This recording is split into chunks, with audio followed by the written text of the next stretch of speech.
إن الحمد لله نحمده ونستعينه ونستغفره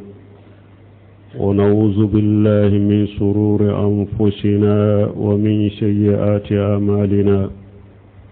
من يهديه الله فلا مضل له ومن يضلل فلا هادي له وأشهد أن لا إله إلا الله وحده لا شريك له وأشهد أن محمدا عبده ورسوله صلى الله عليه وعلى آله وأصحابه وسلم تسليما كثيرا. أما بعد، عباد الله، إن كل إنسان سيمتهن في قبره وسيسأل عن أمور عظيمة، فإن نجح في هذا الاختبار كان ما بعد ذلك النعيم مقيم، وإن فصل فيه كان ما بعده أصد منه. mbe Allah tanu mbe demenyini ala fe mbe anyine ala fe akan kishi kabo anyiro kun toro mananka bara jugun ne alay jommin kanda mogote soro mimbe fili ne alay jommin fili mogote soro mimbi kanda mbe sharia bato fenshi de te min ka bato e tiani ala kelempe ute jo nyogonte ala la ambe sharia muhammad wala ka jondo wala ka chidendo kisini nema baka anaka dunkew anaka shebo ala ku kisi min ka chakosobe no tamena ka boy ala ka jong hada maden kelenkele be ala bi la jarabi ika kaburu kono ibe nyinenka feunna femunun kabbu kosobe wala jarabilin kono nala ni ganyera mimbo kofe ibe nema la nema min dumilendo meni on la jarabilin manyai amanya ibolo kaburu kono mimba kofe o kajugu kaburu tay ala kan kisoma فالمرء في قبره يشاله الملائكة ثلاثة أسئلة فيدلها الجواب يكون بالعلم وبالعمل. هذا مدن كلين كلبه إكا كبرو كنو ملكاو بي نينكا لسبالا ونينكا لسبا aye jabu labbe wunyede ube jabini doni de akasoro itumbu do sani kado kaburu kono akasoro itumbe barake nuye sani kado kaburu kono. wa hadhihi asilatu salasatu wa hiya man rabbuka وما دينك ومن نبيك. إن كان مؤمنا أجابا إجابة شهيها، وإن كان منافقا أو كافرا قال ها لا أدري. نينك لسبا إذا نينك لسبا منا خبرو كنو wonyanin kali sabay jumay ittigi alay jonye ikadina e jumay ikan nabi nyumay jonye ni mu'mini de do nimbe kaburu kono ni mu'mini de do abe jabu ke jabu min ka kene abe jabu sahalendi me ni munafiqido ube kafiri abafo ha ka yere ko me abe miri kuma ina kafo me atese kafo alaba aba fontado وهذه ثلاث من أسباب الدخول للجنة بل من نين كالي سبب من فلان الجنة دوني سببو دي نين كالي سبب النبي شهيد رضي الله عنه أن الرسول الله صلى الله عليه وسلم قال من قال أرديت بالله ربا وبالإسلام دينا وبمحمد الرسول وجبت له للجنة أليس سالين أنا أبي شهيد القدر كو تشيدن كو كوني مغمين كو جناناني ألاك مسايا أني ألاك ألايا أني ألاك بطوية سلام دينا جنانو فنايا njenanaye fana muhammadu alaka ciden ko ni mogo min jenani ni sabaye ko arjana wajibra ye fa ya abdallah idha qila laka man rabbuka faqul rabbi allah alladhi rabbani wa rabba jami'al alamin bi ni'amihi huwa معبودي ليس لي معبود سواه alaka jon ni ko tigiye jonye ibafun tigiye alade alam min ledda kanel lamu kadam fembe lamu wo alade ne ka bato fen wore shitene bolo ni o alate arafunahu بآياته ومخلوقاته ومن آياته الشمس والقمر ومن مخلوقاته سبع السماوات وسبع الأراضين وما فيهن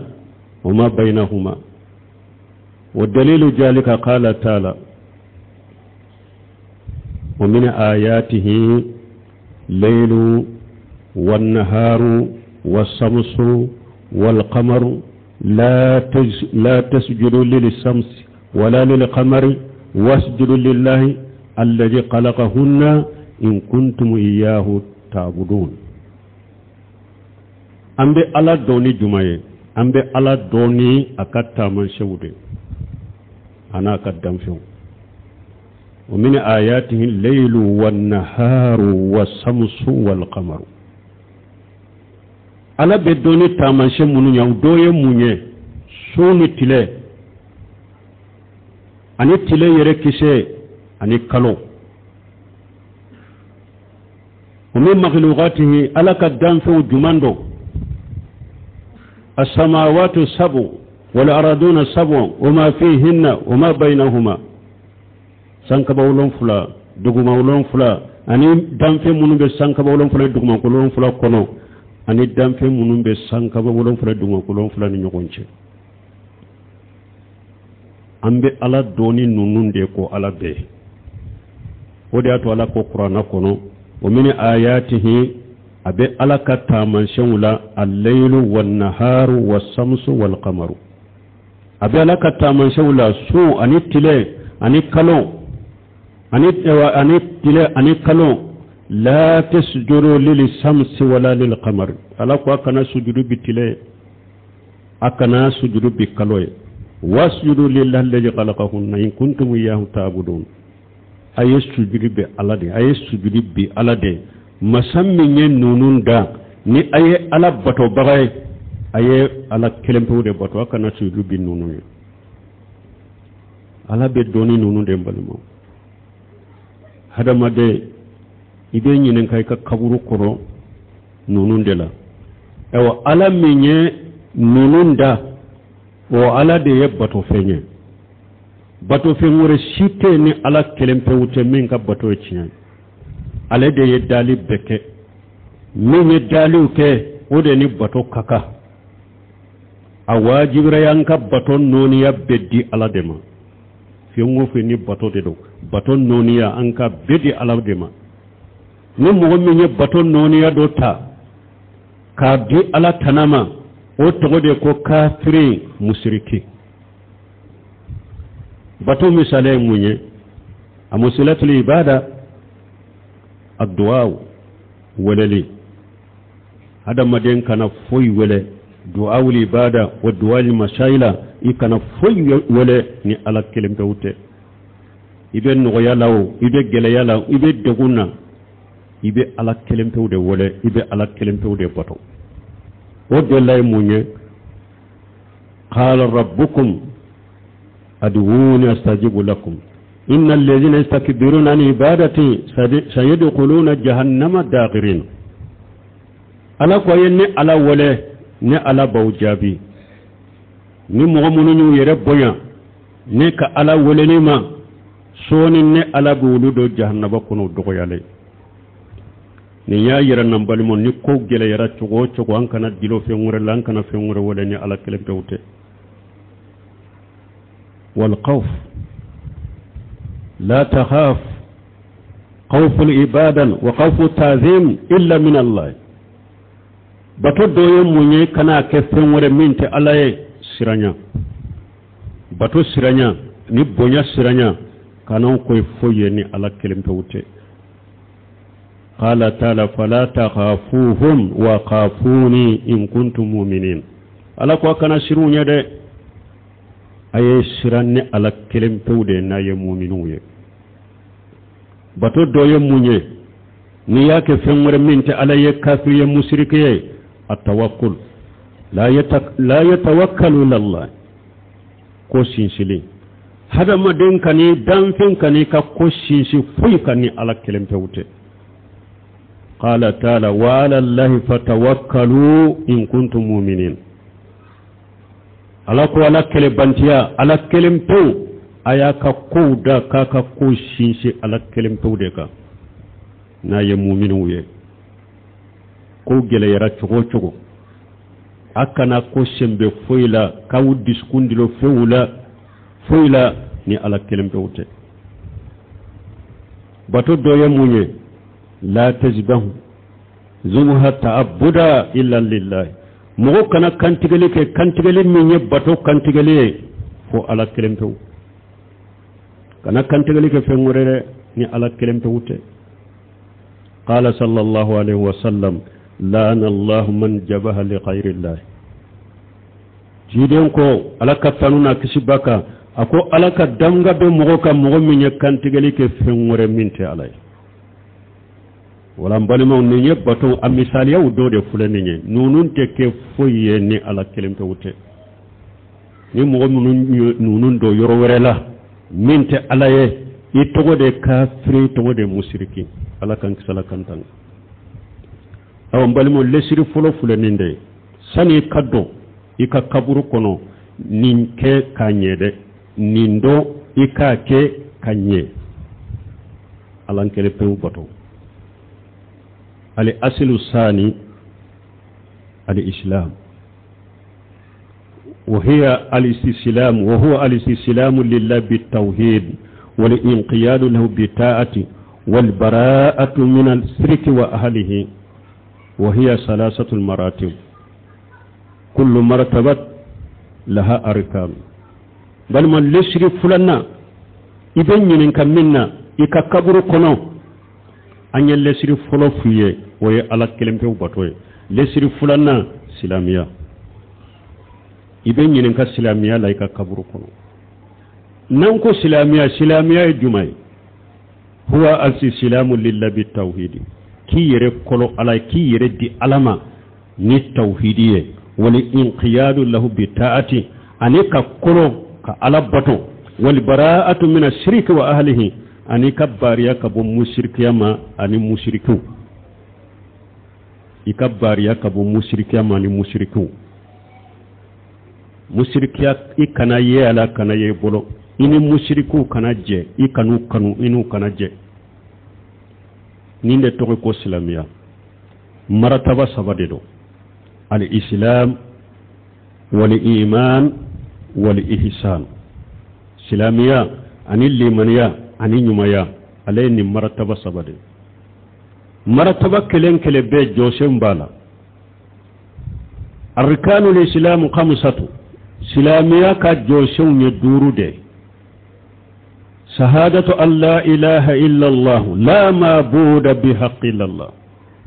wahdahu ka sharia kubbato fensite min kabbato ciyaye ni ala kelempe wute wanna muhammadar rasulullah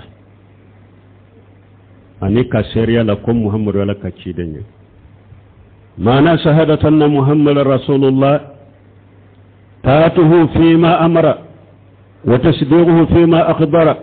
wa sinabu ma naha anhu jajara walla yubada allah illa bima sara muhammadur rasulullah almana ye jumaye akoye jumaye cide ikatugu ciden ko ayin yamra ni minye kake kana fen faraka kana fen bola wa tasdiqu fima akhbara ciden ye kibariya fo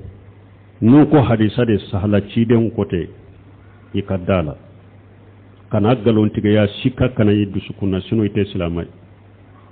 ciden be kibariya numunu fa ye kibariya fo ko dogolen ko la min tamina min bena da abela taw yikana ikiyere kolosi wasinabu manaha anhu wa jajara ciden yibali ki baga ko kana finwo finke dinala iyere kolosi ikano kede walla nyubadallahi labi masara ewa kana alabbato ni cogo siye kana alabbato ni sira ciye cide maminki masariya wala bato kera duawude o kera sallido o kera jikirude o kera fengo fenye nu kunni nye alabbato de i kana alabbato ni foye kana alabbato ni sira siye cide maminki sariya jamana umba ko kwanye silama da sharu Allah ilaha illa sallallahu muhammadur rasulullah o jamana yere de ba sabati fana ko sira wore be min de ci den ka siraye mo go be alabbato nuuli ye kulu gari janna soro nuye o kam muhammadur rasulullah man kene amasaha mo ko muhammadur rasulullah mi abe e bolo tariqa wore be sira wore be ala be soro nuye arjanna be soro nuye min te ci den ka tabulo na ka sunnaye muhammadu rasulullah min bidda ita kordo ima mana do ima barakena awani nyinin kara la kaburu kono ite seka jabi parce que ima do ima barakena jiyan kono kana ala batoni foye kana ala batoni sirasiye muhammadu maminke sariya وكذلك من أركان الإسلام إقام الصلاة وإيتاء الزكاة وصوم رمضان وحج بيت الله الحرام أو أبو كون إسلاميات جونشي أنكو فولو دي شهادة أن لا إله إلا الله وأن محمد رسول الله ويفولو فلان صلي كفر لصلي دور ناتي أتشغلا سبنا كسونغلو فردسو نانينا كجاكبو نيكنا فلو سيرا جاكما دورنا نيه سيسرو ala ka so horomale kata hije silamiya nin jonse durude unyanyini ikanyana maya kuno ikudo ikabarake nuye sani kado kaburu kono lesir fulana min nibe nyinin kala kaburu kono oye nambora ewa silamiya martaba fulana al-iman huwa bidu وسبعون بدو وستون صعبة أدناها قول لا إله إلا الله أعلاها قول لا إله إلا الله وأدناها إماتة الأجاء عن الطريق وله 6 أركان لمن يا سلاميا مرتبة فلانة تقول كل من يا liman ya ciden ko bidin wa 60 soba akol liman ya tige leno tilaleno kata tilayoro bi woro ube bi wolon fulani ko ako be korota lenye jumay la ilaha illa allah bato fen site min ka bato ni ala kelem to wute ube duguma la taye munye ka tora tembo mogo kasira la kana mogo toro limaniya zon se woro de ale an tu'mina billahi wa malaikatihi wa kutubihi wa rusulihi wal yawmil akhir wa bil qadari khayrihi wa sharrihi limaniya nin jon se woro de kallimanani alay ani alaka kitabu jiginu ani alaka malikiyaw ani alaka ciidaw ani dollaba ani latige a herama bikaw a jugma bikaw herama bikaw i kalli mananay ka dala ko be bora ala defe yimana ni jonse worode bal mambo dola jamana kono de kalli manani latige a herama na jugma jamana fule de gumminna akana beta kada famu ka koy akadda alaka latige la ko alaka latige de banka alaka latige a herala maw a jugmaw dala ko bora ala defe latigew de banka de sababu be latigewna min be jamana ka a sababu fole munye akana dilo ko famaw de anka ala sosoni anka la kuta anka junubu de banka wama asabakum min musibati fabima kasabat aydikum wa yafu an kathir alakum mashiba yawu soro ayere bolo ye junubu munum bara ode mashiba bawko ode balaw bawko ode fitina bawka ne ala ya fara chama nyirela an ka do ambe min kono ala kala tigede do na sababu ya nyire kala soso nan ka junubu ndre an ka sagan ko ka tubi balma silamiya marataba sabana jumae al ihsan jonsen kelen de bon oye al ihsanu an ta'budu allaha ka'annaka tarahu fa in lam takunu tarahu fa innahu yaraka ika alabato kaddan kan yasuru kalliman yasuru iddusu kunnaka alabato ka ke komi inyade be alala kabato ke kanye ka ke komi inyade be alala ni kalliman ya mashe mai kaddan kan ya maso ma ikado koni ala nyabe ela iki janto irela ikabato lo kake ukana uke chego nyumala ambe ala deli silamiya ko saba min fulani nye ala kan sabatoka barakallahu li wa lakum fil qur'ani al hakim wa nafani wa iyyakum bima fi min al dhikri al hakim aqulu qawli hadha wastaghfirullaha li wa lakum wa lisa'iril muslimin min kulli dhanbi wastaghfiruhu innahu huwal ghafurur rahim.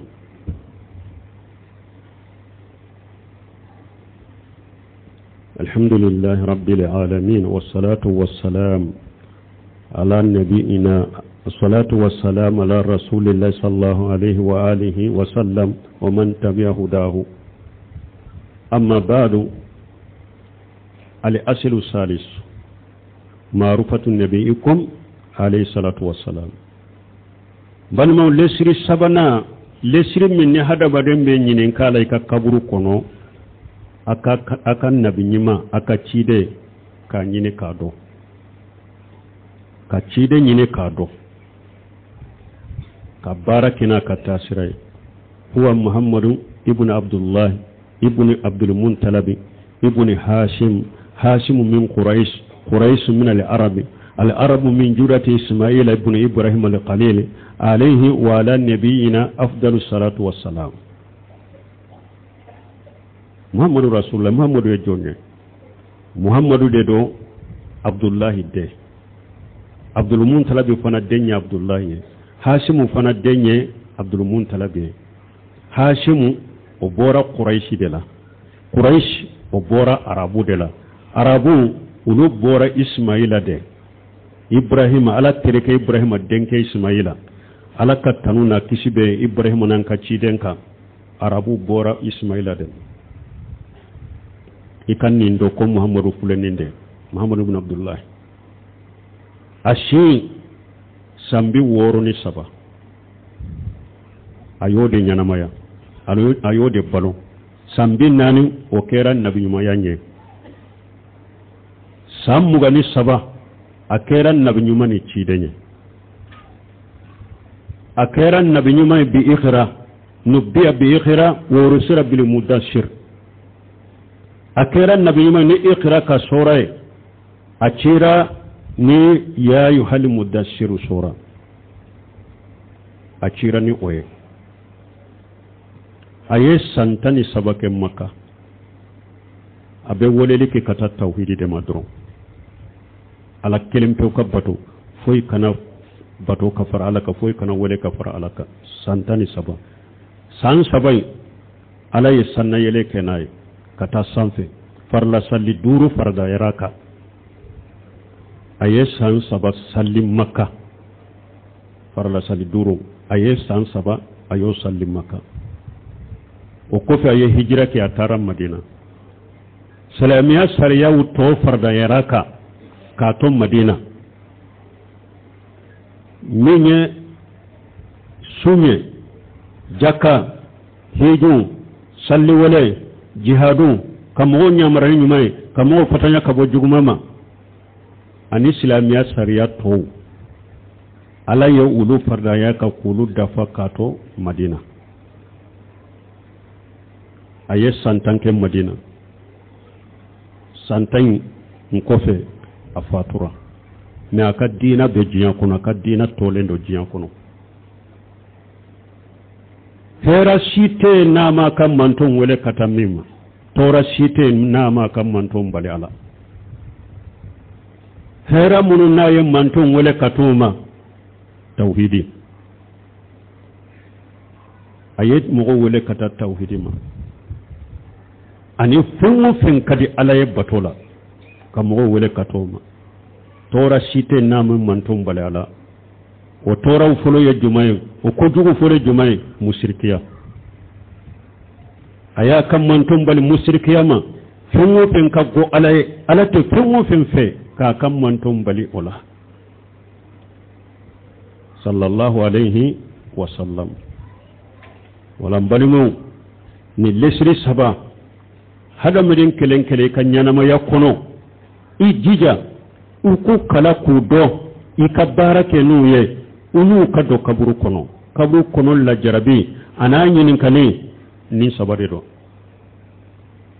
ni nunun jabun nyana ibolo kaburula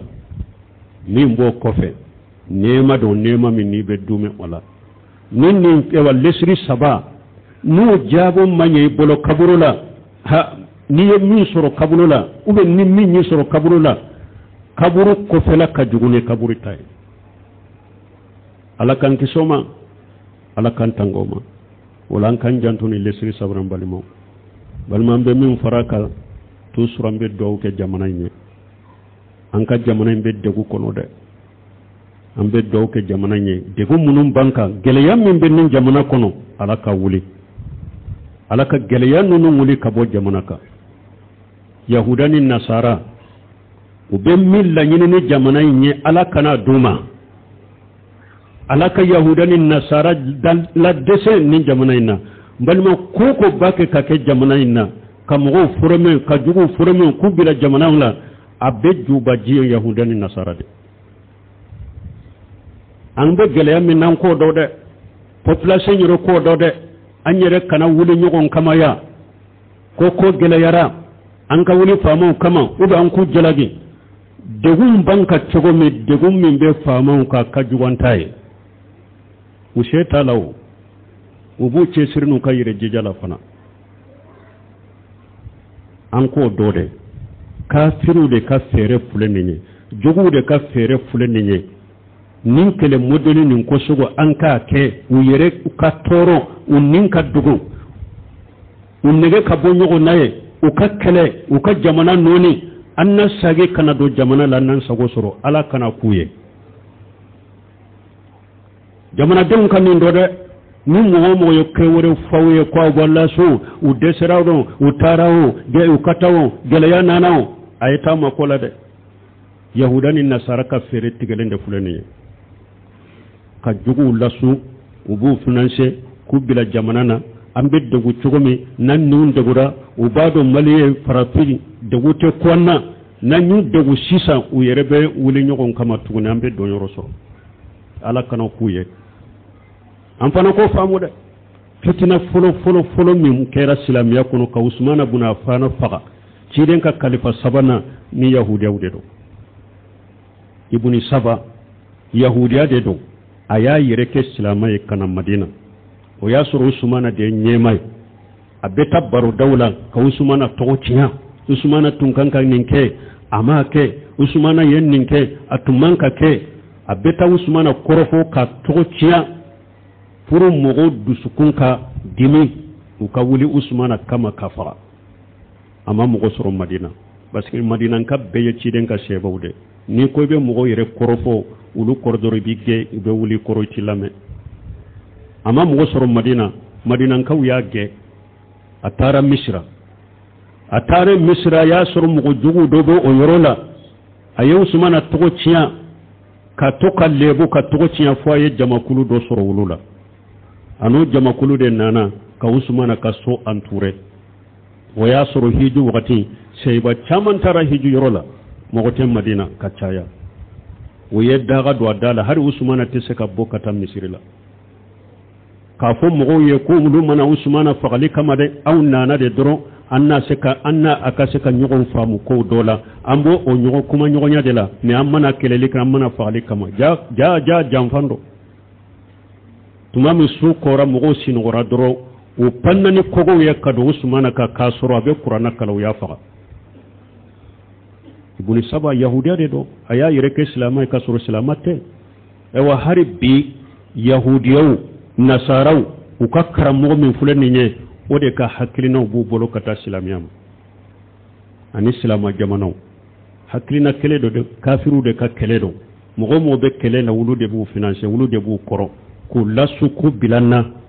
pour anyere ka dego annin ka dego ya an kan nyogon faga tuguni wulu kana nya fos nya jolo lu yere te kude ta ke nyogonna ube aunde lasu ya kan bilanka fama wala kan nin dego wulu yere dego nen bewo donc jamana kan nin famu ay nin famu de ambe ala de dele ambe min kuna la kan nyuma mbola mi an kan munyu an ka sabali hadamade ni ko ibe joni dina cinyaye ibe jugu soro yerela ibe hasiru soro yerela ibe cinyali kala soro mumba cinyay bolo dina cinya anyiro bodo ni mogo ko ibe joni dina cinyaye